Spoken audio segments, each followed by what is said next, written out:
When I met Afiya, and I started learning about her case, really it's the one that shocks me more than anything else. She's the only person we have a detailed history of who was put through the whole rendition to torture program by the Americans who was a woman.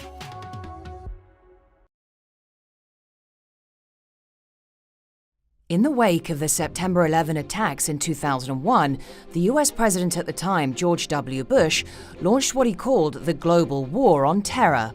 In the process, Bush authorized new policies and programs to hunt down and punish those who the Americans accused of being responsible. That included the CIA transferring suspects to black sites around the world and to the US military prison in Guantanamo Bay, Cuba.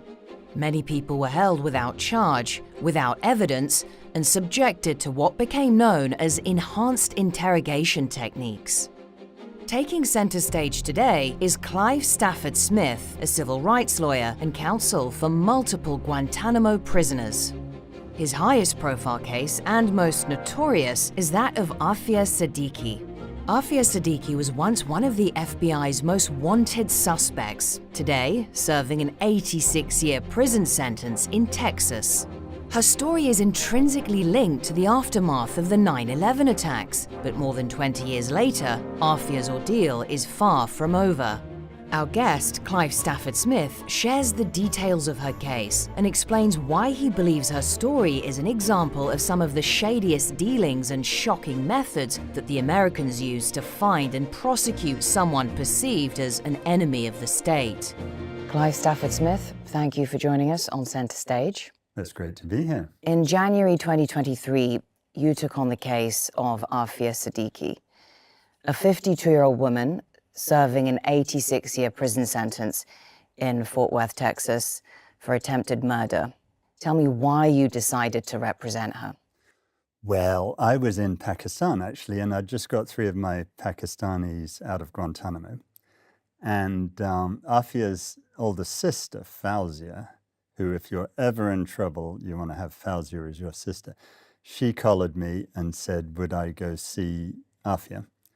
And stupidly, I thought, oh, well, I just got rid of 3 of my clients, so now I must have time. So I went to see Afiya in Texas because I was going there on a death penalty case. And oh boy, when you meet her, it's very hard to say no. You've had a great deal of experience with Guantanamo Bay.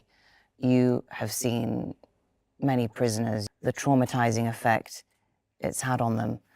What makes Afiya's case different from those others you've represented? Well, you're right. I mean, I've had 87 people I've represented in Gitmo and various others elsewhere. And I will say, speaking as an American, if you transported me back to 2000, it would never occur to me that I would spend so much of my life talking to people about how America has tortured them. But when I met Afiya, and I started learning about her case, really, it's the one that shocks me more than anything else. When she was first abducted and sold for a bounty to the Americans by the Pakistanis, it wasn't just her. She had her 3 children along. And the very first thing that happened was apparently they dropped one child on his head. This was the baby, 6 months old. Suleiman, and apparently killed him, although no one's ever admitted that. And they took the other 2 kids, aged 3 and 6, took them 1,000 kilometers up to Afghanistan and did pretty unspeakable things to them too. And I think, and you don't have to be a parent to realize that that's something that's about as shocking as anything you could do. So maybe we set the scene. On September 11th, 2001, you have the deadliest attack on US soil that came to be known as 9/11. This event shakes the country to its core. It has such an effect on the American psyche. And that's important because it sort of explains the series of and with that, events that then unfolded, right? I mean, you probably remember, as I remember, where you were on 9/11. Everyone remembers, I think, where they were, I was in Louisiana, and suddenly the whole place was a ghost town. And I have to say, since I was born and raised in Britain, I totally underestimated the impact of 9/11 on America. At the time or now? At the time. Okay. And so when all of this stuff started happening, and they were talking about invading Afghanistan and then Guantanamo and all these things, I thought, this is mad. This is a terrible idea. And the first thing I was going to do was sue them over it, and I could find no one among my liberal defense lawyers doing death penalty Because work. that was the magnitude It was amazing, of what had happened. It had totally shaken America up. Well, 5 days later, on September 16th, 2001, President George W. Bush declares the crusade, the war on terror against al-Qaeda and terrorist groups. Where is Afiya Siddiqui at this point? Where is she living and what is she doing? Afiya was just finishing off her PhD. So she had done an undergrad degree at MIT and then a PhD at Brandeis. And, this is actually the first place that everything goes wrong for her, because everyone has always thought that she was some sort of scientist person who could do all these things. She was really an educationalist. This is the basic facts of the case, that even her profession and her expertise, there is misinformation about this. They honestly thought that she was, because she went to MIT, some sort of physicist who could make a nuclear bomb. Whereas I've had really interesting chats with her about her PhD thesis, and it's about how to teach your children things. But the terrorism charges were never actually brought against her. She's never been charged with anything. At MIT, when she was studying, who were her friends, who were her colleagues? She was, she was young, she was a student, she was already, she's a sincere Muslim. She's not the extremists that some people make out. But, she was passionate about certain causes. She was passionate, for example, about how there shouldn't be a genocide against Muslims in Bosnia. But I seem to recall so was President Clinton. And so she was involved in some of those causes, but she was most involved in trying to get her education degree so she could be an educationalist. Because there are allegations that she had ties to al-Qaeda and that she might have been involved in fundraising for the group. Yeah, that's total nonsense. I mean, if anyone has ties to al-Qaeda, it's me. I represented dozens of them, but not Bold her. statement.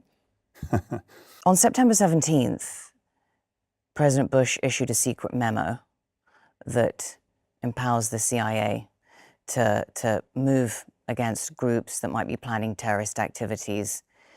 And this bit is maybe relevant to Afiya and many others that you've represented. 1 day later, he signs into law the authorization for the use of military force. What does that allow the government to do? Well, it's a very good question what it really allows the government to do. What unfortunately it let the government do was institute a whole process of rendition to torture.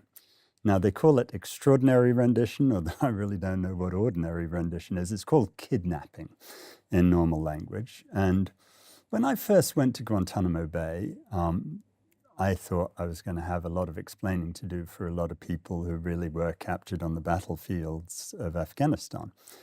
And I got down there and I had a devil of a time finding people who had actually ever been on the battlefield of Afghanistan. And honestly, I couldn't understand it for a long time until I learned about the bounty program.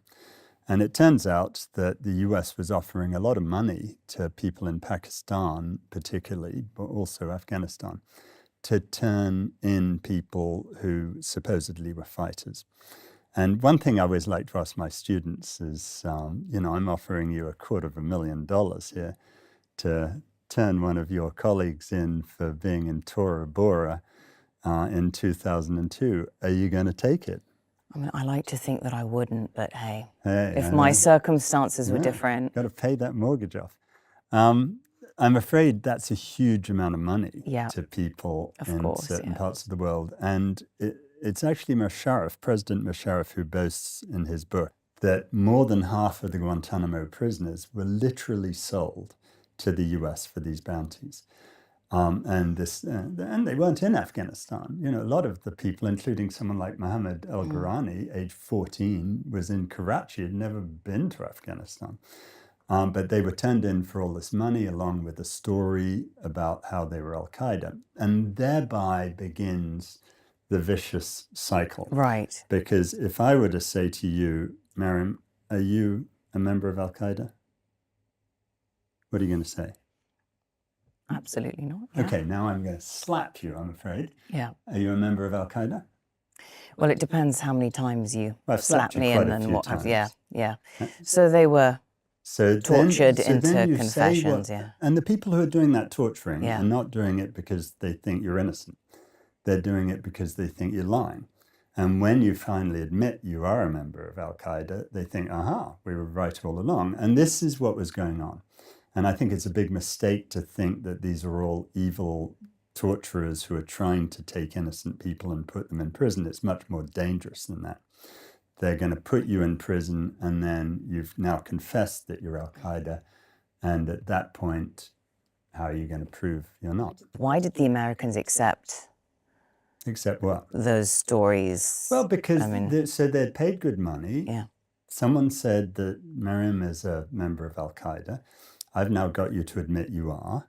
So The Americans have got yeah, them to admit. Yeah, but we thought you were to begin with because some informant told us, normally from the Pakistan military. I think the intelligence people have been unbelievably naive. One of my guys, Binyam Mohammed, who some people will be familiar with, confessed when he was being abused that he knew how to build a nuclear weapon. Now, the Americans were obsessed with this, understandably. You know, they're really paranoid about Al-Qaeda getting nuclear weapons. But it wasn't until I got in as his lawyer that we were able to get the real story out, which was that he had said that you get uranium, you put it in a bucket, you swing it around your head for 45 minutes. That divides uranium-235 from uranium-239. Bob's your uncle, that's your weapons grade. He was tortured into saying this. He was tortured into saying that. But then this filters back through Chinese whispers to the White House, and John Ashcroft, Attorney General of the United States, interrupts his visit to Moscow to say, we've just solved a nuclear bomb plot. It's just shocking, but that's one example of literally hundreds of things that I've come across over the last few years. We go now from 2001 to 2003. You have 9/11. You have various changes that the Bush administration puts into place in order to prosecute this war on terror. You have the invasion of Afghanistan. Where is Afiya now? In 2002, Afiya was in Boston, and she was living with her husband. There was an incident where Amjad, the husband, had bought various things on the internet, which included night vision goggles. Now, he's Muslim, and I speak again as an American when I say, and I'm sorry about this, I really think it's awful, the prejudice we had against Muslims after 9/11 was awful. The FBI went by Amjad and Afiya's apartment, confronted Amjad with the stuff he'd bought. He says, oh, well, I'm a hunter and, this is why I get them. And they took that at face value. I'm amazed by that. I'm amazed he wasn't arrested on the spot, actually, under those circumstances. But all of that went into the files that would later get reviewed by, some intelligence person, somewhere in Washington. And all of this begins to add up to a portrait, allegedly, of Afiya and her husband. She has 3 children at this point. She had 2 at that point. She had 2 at that point. So then how does she go from living there to being back in Pakistan? She wanted to go back to her family in Karachi. Amjad hadn't finished his medical degree, so he wasn't quite so keen. He wanted to finish it. But they went back to Karachi, and that's where their marriage really fell apart. They got into a very bitter divorce. She was then pregnant with their 3rd child, Suleiman, who was born in September 2002. She's taking a taxi to Karachi airport. They're going to fly to Islamabad because she has plans now for her career. As they're going to the airport, and Afiya really blames herself for getting the taxi to take a back route. But it's then that these cars surround their car, and what happens is this. So there are all these goons, pull first the 2 older kids out. There's Ahmed, age 6, Mariam, age 3, and they put them in another car. Ahmed recalls, but he was a very traumatized 6-year-old, he recalls looking out through the back window and seeing Suleiman, the 6-month-old, on the ground with blood surrounding him, thinking that he'd fallen on his head. That's actually the only source we have for the fact that Suleiman may be dead, and we don't know for sure. But at the same time, Afiya's dragged out of the car herself and put in another car. She's the only person we have a detailed history of who was put through the whole rendition to torture program by the Americans, who was a woman. And I thought originally, there's going to be a lot of explaining to do about what happened to these people. But this is ultimately the reality. And these are the figures of the United States government, not me. There have been 780 prisoners in Guantanamo. If you set aside the 9 people who sadly died there, that's 771. There are only 13 of them who haven't been cleared as being effectively innocent. So 99.5% of the people in Guantanamo Bay have been released, for which you need a finding by the 6 top intelligence agencies of America that they're no threat to anyone. They're not the worst of the worst terrorists in the world. These are the American statistics. The catastrophe of our intelligence in Guantanamo, and I've seen a lot of this over the last 20 years, is just unbelievably bad. Americans were offering, as you said, huge amounts of money for people, and with Afiya, I think it was $55,000 reportedly paid to people allied with then Pakistan President Musharraf to abduct her and turn her over to the Americans. But as you said, the thing that distinguishes her case from the others is the children. Yeah. She had 3 small children with her. The children is really something. So Ahmed, who I've talked to about this, he's now 26 and he's a qualified doctor, a really delightful young man, but deeply traumatized. And he recounts how he was taken to a dark room, really dirty place, held there for a little bit. Then he's a US national, right? Because he was born in the US. Then he's taken by the US 1,000 kilometers from where he was in Karachi to Kabul and put in a prison. And he's in a prison for the next 5 years. What are you doing? I just think this is so deranged that America would do that to him. Then you've got Mariam, who was 3, and she was taken again to a dark room, a separate dark room from Ahmed, and then she was taken up to Kabul, where she was forcibly adopted into a family of American white Christian people, Josh and Natalie, who had to have been intelligence agents there in Afghanistan, and she's held by them in adoption, but she's called Fatima, and she's held there for 7 years. They were taken from Pakistan to Afghanistan. Afiya is imprisoned. Ahmed, who's 5 or 6 years old, is put in a juvenile prison. He's told his name is Ali and to never speak of any of this again. And Mariam becomes Fatima and is adopted by a white American couple living in Kabul.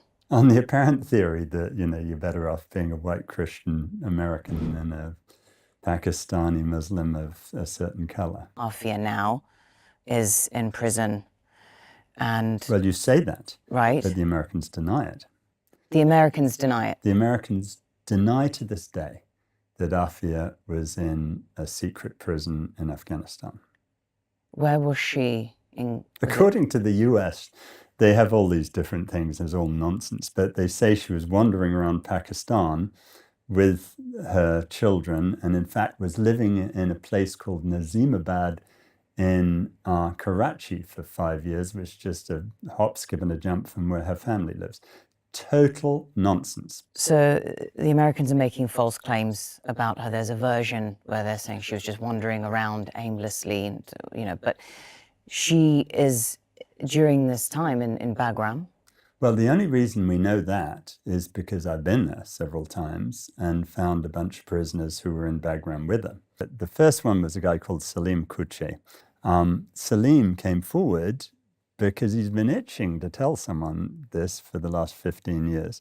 So he told me the whole story about how he was in the isolation place and Afiya was being held in this little wooden box. How did he know it was her?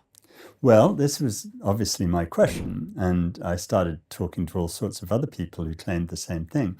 So first, she was Pakistani, spoke Urdu, everyone recognized that. Second, what happened was that, and I've been to Bagram and I've talked to lots of people who were there at the time, that there were no showers and toilets in the ISO area, and so they had to take this woman from there to the showers.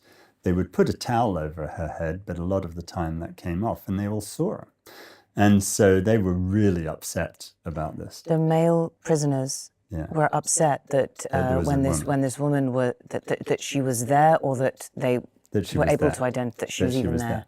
And then what happened is when they got out, they saw pictures of her, and a whole series of independent people recognized her as the woman they'd seen them. There's no question she was abducted with the children. We have a recording of one of the officers who did it. He didn't know he was being recorded at the time, but he boasted about everything they did. So then for the Americans to be telling the truth, they have to have let her go. That never happened. She's told me what happened to her, and she was later then taken to a women's prison, a women's place. It was some dark site, where she was in a room with two Afghan women. And, you know, this is where it gets really, really awful. She was raped by the guards. They were Afghan guards. She describes getting with the other women, tying their hands together. So when this guard came in the next day, they took him down and beat him up. You know, more power to her, frankly. But then she was put in an isolation cell and the abuse got worse.